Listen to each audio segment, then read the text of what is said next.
আজ হলো সানডে আর আগের দিনের ভ্লগে একটা জিনিস একটু মিস্টেক হয়ে গেছে, তোমরা নোটিস করেছো কিনা জানি না। ফ্রাইডের ভ্লগের মধ্যে আমি শনিবারের শুধু খাবারের একটা ক্লিপস অ্যাড করে ওটাকে শনিবার ভেবে নিয়েছি, আর অ্যাকচুয়াল শনিবারে আমি কোনো ভ্লগ করতেই ভুলে গেছি। যাই হোক, এবার থেকে কন্টিনিউ আসছে, তো মাঝে একটা দিন জাস্ট গ্যাপ হয়ে গেল।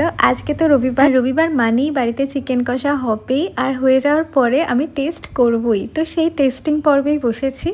তারপরে দেখছি একদম কালো করে মেঘ করে এসেছে, যখন তখন বৃষ্টি আসবে। আমি আজকে শ্যাম্পু করেছি, তো চুলটা শুকানোর জন্য একটু ছাদে গেছিলাম। তারপরে মা লাঞ্চ করতে ডাকলো। আমার প্লেন চিকেন কষা খেতে অতটাও ভালো লাগে না, বাট আজকে প্লেন চিকেন কষাই হয়েছে। আজকে লাঞ্চে আছে একটা মাছ ভাজা, তার সাথে আলু উচ্ছে বড়ি দিয়ে একটা তরকারি আর চিকেন কষা।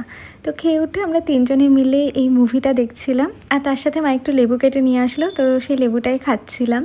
সন্ধ্যাবেলা বসে পড়েছি কিছু আনবক্সিং করতে, ভেবেছিলাম আলাদা করেই ভিডিও পোস্ট করব, বাট এই ভ্লগটার মধ্যেই তোমাদের দেখিয়ে দিই। প্রথমে আছে ইন্ডি ওয়াইল্ড থেকে একটা কোলাবোরেশন পার্সেল, ওরা সেন্ড করেছে দুটো চাম্পি হেয়ার অয়েল। তার সাথে আছে একটা নাইকা পিয়ারে এসেছে প্যাকের একটা সেটিং স্প্রে, কে বিউটির একটা liquid lipstick, and love etc বলে একটা ব্র্যান্ড থেকে একটা আইশ্যাডো প্যালেট। এই ব্র্যান্ডটা আমি ফার্স্ট টাইম ইউজ করবো, আর কেমন তোমাদের নিশ্চয়ই জানাবো। So that was it for today, bye bye.